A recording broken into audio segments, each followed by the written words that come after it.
Hey guys. So here's the last one of that second question is question G. This is the one. So when I do these guys, I work them out, and I just got confused with my notes on the video yesterday, so I apologize for that. But now we're gonna do question G, which is to calculate the bond energy of the bromine chlorine bond in kilojoules per mole using the enthalpy change, the change of enthalpy for the reaction of 1.6 kilojoules per moles of the reaction, and the information in the following table. Figure this out. So then it gives you a table. It says the bond energy. This is for a bromine. It's 193 kilojoules per mole. Chlorine bond is at 243 kilojoules per mole. Okay, and the bromine chlorine is the unknown. So that's what it's asking us to figure out. Okay. All right. So let's take a look. Here we have a couple of things, right? We have a couple of things that we need to discuss. First and foremost, we see that we have a change of enthalpy. Okay, so we've already gone over enthalpy. We did it in class, and we've done it in a couple of problems here, but also want to pay attention that it's also in your cheat sheet. So if we zoom in here, we see that the change of enthalpy here is represented by, this is the sum of all the enthalpy of formation of the products minus the sum of the change of enthalpy of the reactants. Okay. Now we have a lot of really fancy looking letters here, and it looks all, complicated and mathematical, but it's really not that difficult. The big E's is the sigma, is the Greek letter sigma, and what that represents is just a sum. So what it's saying is the sum, or all of the compounds that are in the products, right? And all the sum of all the formations of heat of formations of the reactants. Okay, so that's what the sigma means. Remember that the delta H, the delta Greek letter, means change. So that's like final minus initial. Okay, and then the delta H, when we look at the delta H, that means either enthalpy or enthalpy, sorry. Or if you see it like this, it means the enthalpy or the heat of formation. And we talked about this in class. Okay. All right. So the formula looks like this. Okay. So the one in your cheat sheet looks like this. The change in enthalpy is equal to the sigma of the change of enthalpy of formation, right, of the products. Okay. Minus the sum of the change of enthalpy of formation, or the heat of formation of the reactants. Okay, this is pretty much the same formula we're going to use, but what we're going to do this, we're going to replace this with bond energies. So I'm going to put bond energies here. So bond energy of the products minus the bond energy of the reactants.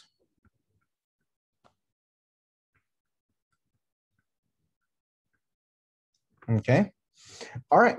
So that's it, guys. That's pretty much all we have to do for this problem. It's going to be a short one. Okay, now look, here's our, don't forget, this is our balanced chemical equation. We have bromine chloride here. There's 2 moles of that. Goes to equilibrium to produce bromine gas plus chlorine gas. Okay, and this is the balanced equation that this is coming from. Now, which ones are being broken, right? This is being broken. Sorry, this is being formed. These are the bonds being formed, and these are the bonds being broken. Okay, now how do we know that which ones are being formed and which ones are being broken? Technically, everything is happening because it's in equilibrium, right? But you got to look at it from the start of the reaction. You start here, right? And these bonds are going to break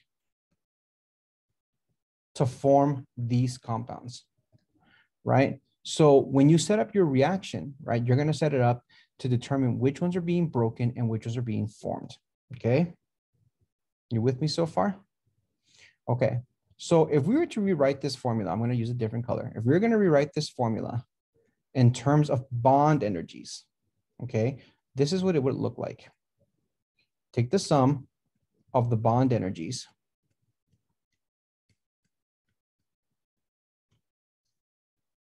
that are being broken,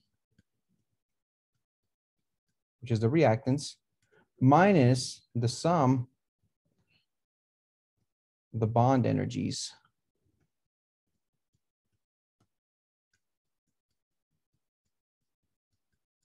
that are being formed. And that's it, guys. That's going to be our reaction. That's going to be our formula. Okay. So let's take a look at what we got here. All right. If we were to set this up, this is what it would look like. Okay. We're going to plug everything in here. We'll scroll this down a little bit. Okay. Therefore, I want to figure out the energies of the bond being broken. So this is going to be 2 times, this is the bond that we're trying to figure out, right? So this is going to be this bond energy. We're going to leave it like this because we don't know what this value is. That's what we're trying to figure out. Okay. Minus, and then we're going to put 193 kilojoules per mole plus 243 kilojoules per mole. Now, where did I get these values from, right? Well, remember that you're looking at the bonds, the bond energies broken minus the bond energies formed. These two are the bonds that formed as a result of this reaction. And you notice those are the two values that are in the products. So I'm going to take the one, since there's two products, I'm going to take 193 kilojoules per mole. Then I'm going to add it to the Cl2 bond that's happening at 243 kilojoules per mole. And I'm going to get that sum. So when you add these together, that's what this symbol means, right? The sum of all the bond energies in the products and the sum of all the bond energies in the reactants. So because I have that symbol there, that big fancy symbol, that's all it means. I have to add these up. So let's go ahead and simplify this real quick. Now, remember, guys, the question does give you a value for your delta H. See, it's right here. So your delta H is equal to 1.6 kilojoules per mole. We cannot forget that. So when we write this equation,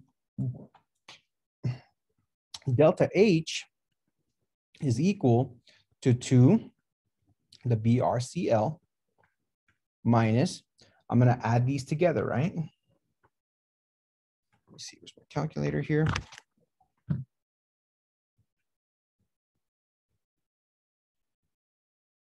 So 243 plus 1, sorry, yeah, 243 plus 193. Okay, that gives us a total of 436 kilojoules per mole. Okay, so we're going to replace this now with 1.6 kilojoules per mole because that's the value of the total reaction, right? We still have this here is unknown, minus 436 kilojoules per mole. You with me so far? All right. So what do we got? Well, let's take a look. If I want to solve for this one, right? Let's rewrite it like this. Let's rewrite it like as we had it, 1.6 kilojoules per mole is equal to 2x, right? Minus 436 kilojoules per mole. Does that make it a little bit easier, right? I got to get this guy over here. So what I'm going to do is I'm going to add it to both sides. 436 plus 436. These cancel, right? So 1.6 times 436